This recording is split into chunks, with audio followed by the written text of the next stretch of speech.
Wake that ass up. Early in the morning. The Breakfast Club. Morning, everybody. It's DJ NV, Jess Hilarious, Charlamagne the Guy. We are the Breakfast Club. We got a special guest in the building. Yes, indeed. We got Mayor Roques Baraka. Welcome. How you feeling, brother? I'm good. A little tired, but I'm good. You can't get tired now. I know You got a long way to go. I know that's right. How are you, man? I'm good, man. Word. Yeah. Had a rough couple of weeks, but I'm all right. You care to elaborate on that? Just like the specific circumstances that led to the arrest at Delaney Hall? Yeah, we've been going down there every day. In fact, my folks are down there now to do the inspections, uniform code construction. You have to get a certificate of occupancy, all these other things. But they came in and just was like, we're going to do what we want to do. Our folks went down there. They wouldn't let them in. I was surprised, so I had them go with y'all. I want to see what's going on. So they basically wouldn't let y'all in to do the inspections? Yeah, so they basically was like, no, Geo, this is a private company. This is not the government, not ICE, nobody, just these guys. And so we took them to court, and we're in the process of being in court, and they just start putting detainees in the building while we were in court, like just total disrespect. So we go down every morning to serve them, like give them a citation, because we just want to show a pattern that they have been disregarding the local law when we get in court. The Congress people went down there to do a walkthrough, and they called me and was like, yo, we having a press conference. We want you to be at the press conference. I said, cool. So I came down to the press conference. It was protesters outside, and they out there every day, by the way, saying, let the mayor in. That's what they were saying when I was at the gate. So the guy lets me in. The guard, he was like, come on this side of the gate. So I did. I stood there for about an hour and a half. And then the special agent in charge of Homeland Security came. But ICE was already there. They didn't say anything to me. I was there for like an hour. They just looked at me, looking at them. He came, approached me, started talking crazy, reckless. The Congress people got in it. He said, he's going to arrest me. And then the Congresswoman was like, no. I said, you know what? I'm leaving. Don't worry about it. He said, yeah, get out. So I left. I left and went on the other side of the fence. He got a phone call. They made a decision to leave the inside and come on the outside and arrest me on the city side. And that's basically what happened. They took me to a real lockup somewhere in some place I didn't even know existed in Newark, by the way. Wow. In a cell, took pictures, fingerprints, charged me with federal trespass, went to a hearing, the whole thing, fingerprinted me again. I heard that. I heard you were subjected to like a second round of fingerprinting and mugshots. Yeah, it's crazy. Why? How do you interpret that? I have no idea, man. They was like, one agency has it, not the other agency. I was like, can't y'all get it from them? Like, it's technology. I mean, they did this in the middle of the court. Like, we were leaving. The marshals came into the courtroom to escort me out, and my lawyers started, going back and forth with them. And I just said, you know what, forget it. Just take me. Wherever y'all going, I'm going. Let's go. And I left. They took you to a place you didn't even know existed. The first time. Newark. Yeah, absolutely. Wow. Like it's a nondescript factory-looking place. Took me down in the basement. It's like real cells in there. What? Yeah, it's crazy. And you didn't know it was there? No, not at all. No, it's a Homeland Security spot that they have there. Wow. Did you see other people detained there as well? No, I didn't see anybody. They had me, off somewhere. Mm-hmm. So I didn't know what was going on down So there. this Do you building think any is of your criticism of Trump? Huh? You think any of your criticism of Trump caused them to act like that? Well, I just believe that they wanted to get the mayor of the city. They're on this, I'm going to arrest judges, mayors, whoever's like there in charge. You just want to show that we have power and authority, and you're not going to defy us, and we're going to get whoever it is. You can get it too, type of thing, right? So I think that's what it was. And when they realized I was there, somebody sent them there to get me, So that's basically what happened. I don't even think it's directly about me. I think it's about them and them trying to prove to everybody that they're untouchable, and they basically do what they want to do. When they realized it was me, they sent the special agent in charge of the Homeland Security investigation of that region to come and get me. That's like the police director going downtown and arresting somebody for shoplifting. So doesn't usually happen. Yeah, he comes by himself and does that. So legality, right? So this is a private building, right? That law enforcement should be able to come in and see what's going on. So how do they have the right to stop y'all from going in? So shouldn't in any other, like if I have a private building and I say y'all can't come in, y'all gonna kick the door down. For sure. But this case, y'all can't? Yeah, and like the fire inspectors and the health inspectors have more rights than police officers. Like police officers need like a warrant to do specific things. The health inspector and the fire inspector can come in any building. for safety, health, and human resources or whatever it is, they could come into the building and say, look, this building is not safe, it's not fit, so forth and so on. And they won't let them in. And that's why I was totally shocked. I'm like, this can't be real. I need to go see this myself. And it was right. They just wouldn't let anybody in. So what's inside this building? Has anybody seen what they're doing in this building? Nobody knows. I mean, CBS was a granted entry, and they gave them like a limited tour. And they keep saying it's like these criminals in there, murderers, rapists, you know, the Republican talking point. But nobody knows who's in there. You don't know what's going on, who they are, where they come from. We don't know anything.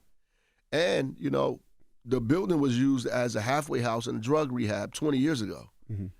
To change the use of the building, now you're going to change it to a place with detainees.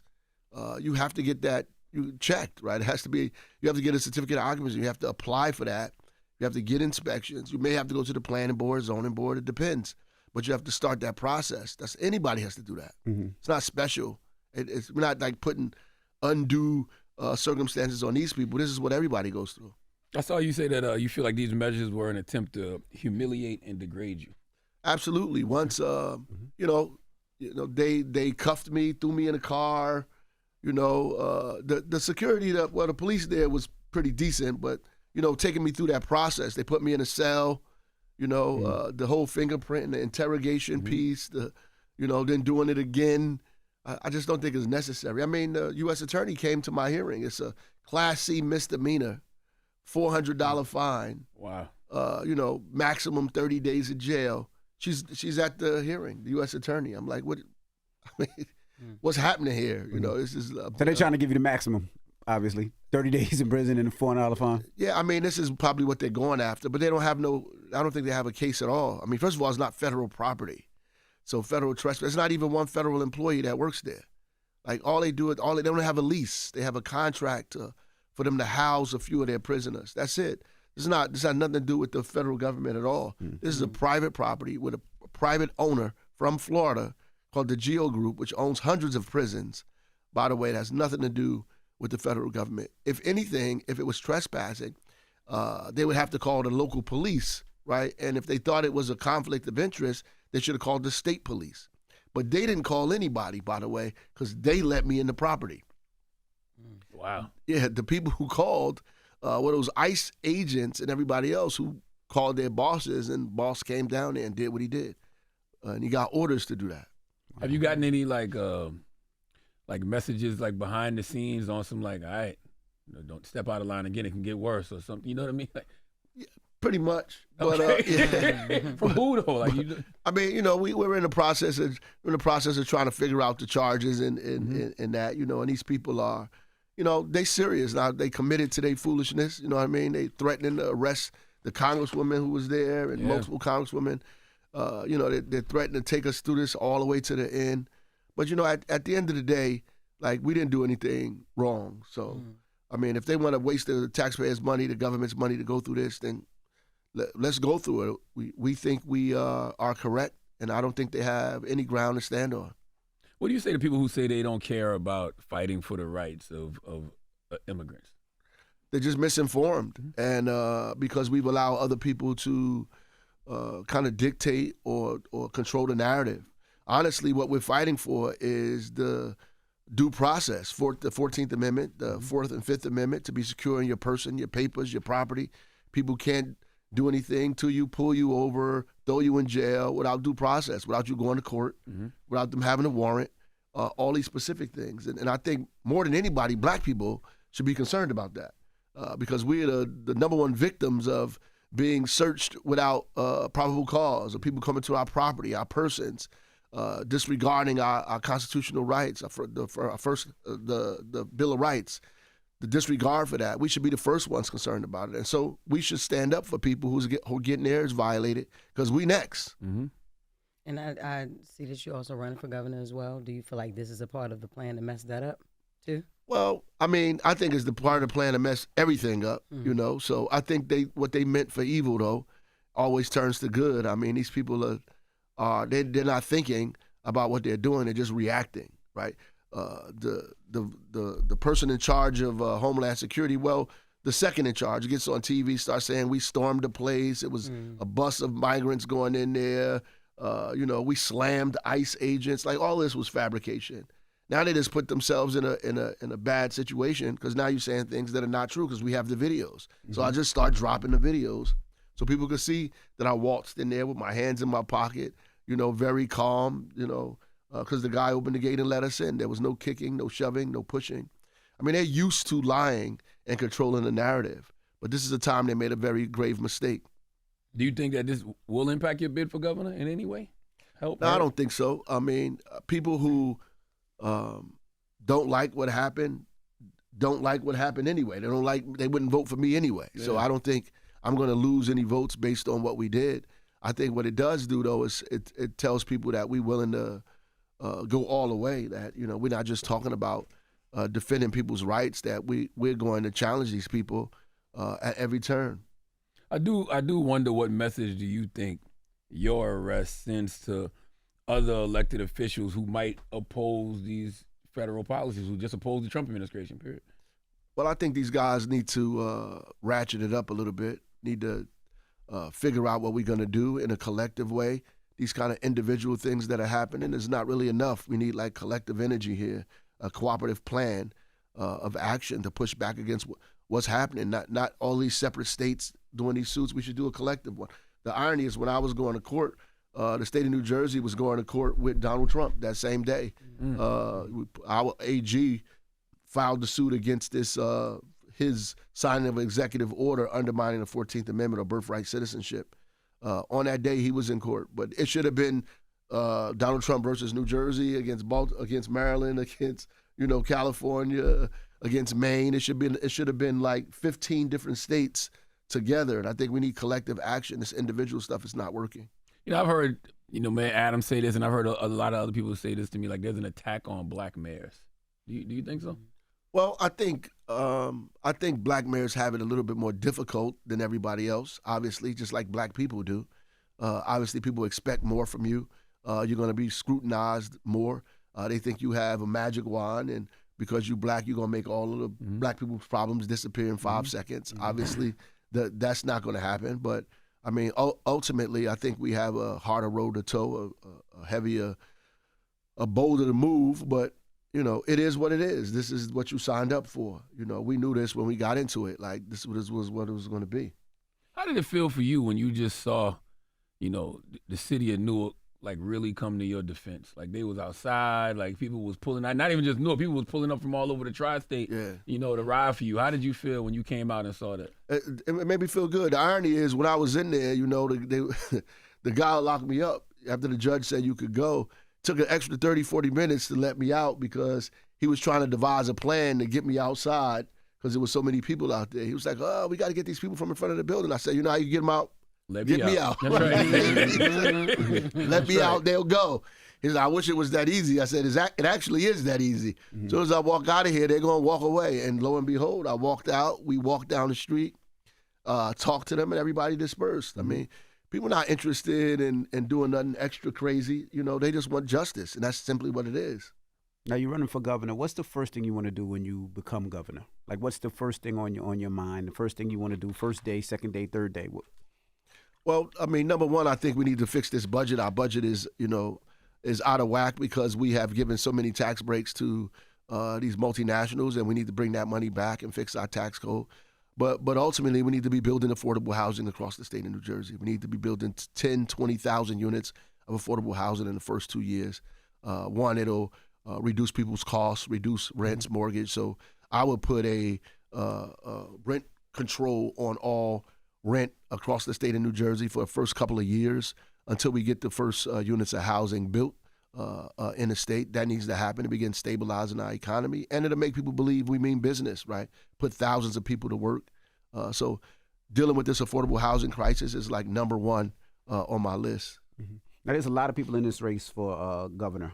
Now, how do you step above all those people? Because right now, looking at polls, and polls mean nothing a lot of times, but how do you make sure you're ahead of those polls to make sure people come out and support you and that you're really taking this serious? Yeah, well, I mean, the polls are fluctuating every week. They change here and there, which means that it's like a fourth quarter game.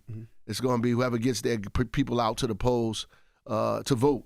And whoever wants it more than anybody else is the person I think is going to get over the line But ultimately, I think people could see my record, and we've been putting that out there, the things that we've done in the city of Newark.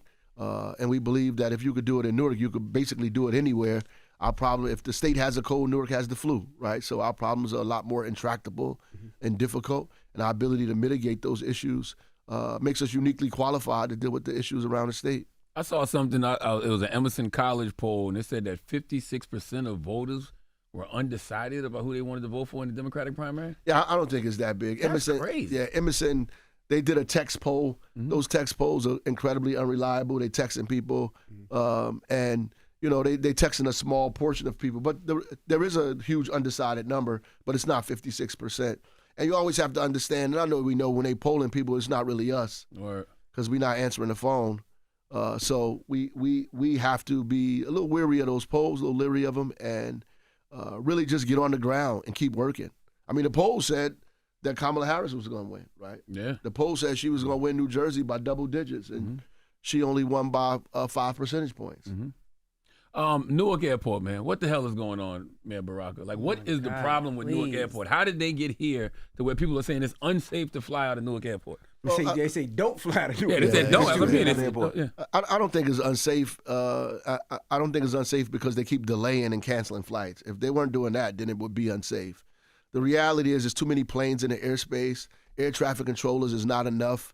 Our air traffic controllers walked off because of stress. They don't want to, when they're losing contact with airplanes, they don't want to be the one responsible for 90 people, 150 people going down. So they're walking away. The radar system in that area doesn't work. The infrastructure is broke. But the Trump administration came in, got rid of 400 people, blamed DEI, and now they realize it's a real problem and none of that is going to help it. So now they're trying to put money in infrastructure and hire more air traffic controllers. But they need to do that like rapidly, like in emergency. And in the meantime, we just need to slow those flights down. We need to do the same kind of patterns that's happened out of LaGuardia. See, LaGuardia is in the same airspace, but not having this problem. They're not having this problem because they have less flights and they have more time between flights, right? The flights coming in and the flights going, there's more space between those. Newark we just fly places, flying in and out, in and out, in and out. We acting like there is no problem, right? But there is a problem. And so as we act like there's no problem, they're canceling flights and delaying flights. And ultimately, they just need to not have those flights until they get this in order. So you said people they were walking off. Why? Because they just were stressed out? Yeah, they What were they stressed out about? Like, I mean, to not have contact with an airplane for 30 seconds, for 60 seconds, for 90 seconds is a lot. I mean, if you're an air traffic controller and you can't control what's going on and somebody crashes and dies on your watch, I mean, obviously that's going to cause a bit of stress. So absolutely. Folks walked off. And Newark is, unfortunately, add insult to injury, they're, fixing one of the runways at the same time. So that should be done prayerfully by the end of June. But we need more air traffic controllers, and we need the infrastructure fixed immediately. We need emergency spending, emergency funding to get that stuff done like yesterday. But nobody knew that about the infrastructure beforehand? Of course they did. Yeah. They knew. They knew that the infrastructure was old. They also knew that we didn't have enough air traffic controllers. Not just Newark, but period, right? And that's why we were having incidents. Then when the Trump administration first came in, you seen all these airline issues that were going on, which signaled that there was a problem. And instead of dealing with the problem, they began blaming DEI and continued to lay people off instead of hiring people, fixing the infrastructure, so we won't have this emergency situation where we are now. So finally they've understood that this is a real problem, so now they're trying to address it, but it's not happening fast enough. But in the meantime, I would say they need to stop some of these planes from going off the ground. Yeah, you're going to be inconvenienced because you can't get as many flights as you could have got before, but safety is more important than anything else. That's right. I would say. Now, I wanted to ask about the congresswoman that is also going against you in this race. They said that she has supported a lot of the things that Donald Trump has put to the table, and you've been very vocal about that. What are your thoughts on some of the things that she's trying to follow up with and that she's campaigning for? Well, everybody in the primary now is progressive, right? But all of the progressive-leaning organizations endorse my candidacy. All of the progressive unions, all of the progressive organizations, for People's Organization Progress, 32BJ, Working Families, because I'm a real progressive. I'm not just playing one on TV. The reality is, here's a woman who supported the border wall, right? Who supported $4 billion to go towards Trump's border wall, right?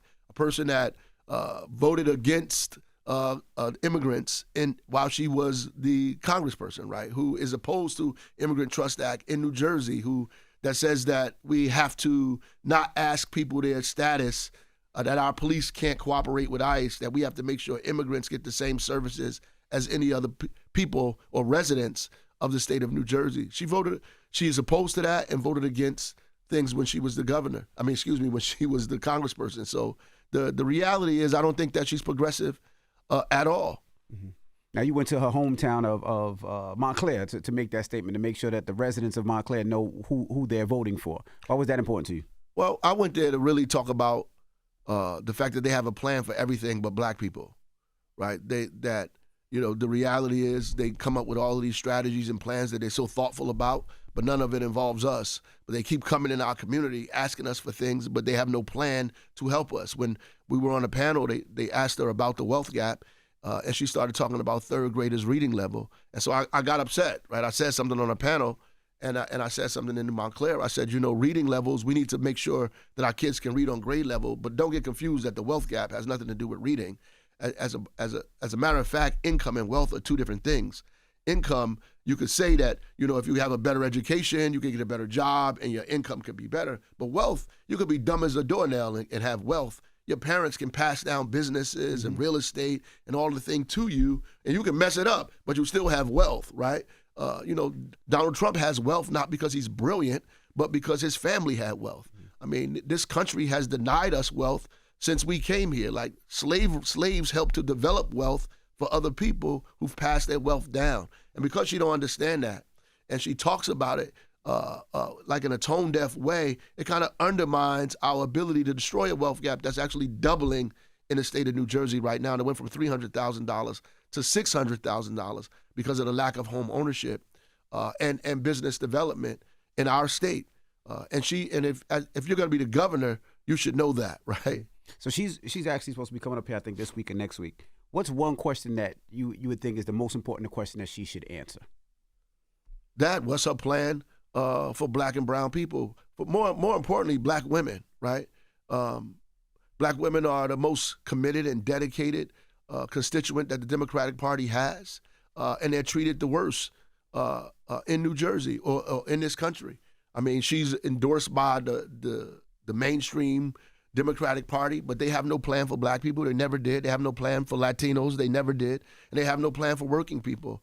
The Democratic Party is in charge of the state, and working people are struggling the most. We can't pay our bills. Our child care is too high, right? Insurance is too high. In fact, if you got the wrong credit score, you might not get no insurance, right? Your rent is too high. Your mortgage is too high. And we still giving tax breaks to billionaires in New Jersey and can't take care of working people. And you're supposed to be the party of working families, right? She should have an answer for those things. Is running for governor hard when you still got to govern as mayor? And the reason I brought that up is because not everybody, but there were people saying that this was a publicity stunt when you got arrested. Like you're just trying to drum up, attention for your campaign for governor. What do you say? I got a lot of ways to drum up attention. Going to jail ain't one of them, Yeah. But ultimately, look, I just came from the gym that day. I was going to get a shake to go back to the office. My policy advisor reminded me that they were having a press conference. I went down there for that press conference to support my Congress people. Right? I didn't expect that they would do that. And honestly, when they started threatening, I thought they was bluffing. When I left the property, if I wanted to get arrested, I would have stayed on the property. Right. I actually left. Right, and 20 years ago, I would have took flight. When they said they come and arrest you, I would have been fences, cars, everything. The reality of the matter is nowhere for me to go. Like, if they're gonna arrest you, wherever I'm gonna go, they're gonna come. So if you're gonna do it, just do it now. And that's really what my sentiment was. I don't believe you got it in you that this is not gonna happen. This can't happen. When the congressman told me they come and arrest you, I said, why? What did I do? I didn't do anything. That's exactly what my response was. What did I do? I wasn't like, oh, come arrest me. I was like, I didn't do anything. How are you going to arrest me? I'm not even on your property anymore. And they came out and did it anyway. Did that confirm to you what type of political climate we're in? Oh, absolutely. Absolutely. Very, very dangerous. The fact they're still going through this, that my lawyers are still going back and forth with these people, it tells you clearly that they are committed to this stuff. And the question becomes, how committed are we? And I don't believe we are as committed as we need to be to turn this thing over. At any point, were you like afraid for your life? The fact that you were taken to a off-site factory, You ain't never like, seen before? yeah, like what was going through Absolutely. your mind? Like, Absolutely. I mean, I guess when I'm a grown man now with family, Yeah. so when you get arrested, all kind of things going through your head. Who picked my children up from school? Like I got a meeting tonight, you know, all kind of stuff. And Is you my, was is hungry? my You door ain't open? even get your That's shake? right. Did I leave my house door open? All kind of stuff is going through your head, like you know, really fast, and they taking you somewhere you don't know, like. You could hear them talking. Where we Did your going? detail We going follow you this, we there going now, or no? Yeah, they follow me. Oh, the They detail followed you. came. One of the detail got in a separate car and drove behind them and went to where I was going. But ultimately, like you don't know where they taking me. Am I going to the county jail? Am I going to Bergen County, Essex County? What's going on? And where they gonna put me at when I get in the county jail? I mean, that's the things I was thinking about, right? Then when I got to the place, I'm like, what is this place? I mean, what are they gonna do? Do anybody know I'm here, right? And all of those things are going through your head. So. Yeah, I mean, fear gets in your heart, and you just pray that fear don't turn you into a coward. There you go. Well, we appreciate you for joining us, and I'm sure you'll be back up here before the race actually happens. What date is that? June 10th. June 10th. That's right. Yeah. Well, ladies and gentlemen, Mayor Ross Baraka. It's the Breakfast Club. Good morning. Wake that ass up. Early in the morning. The Breakfast Club.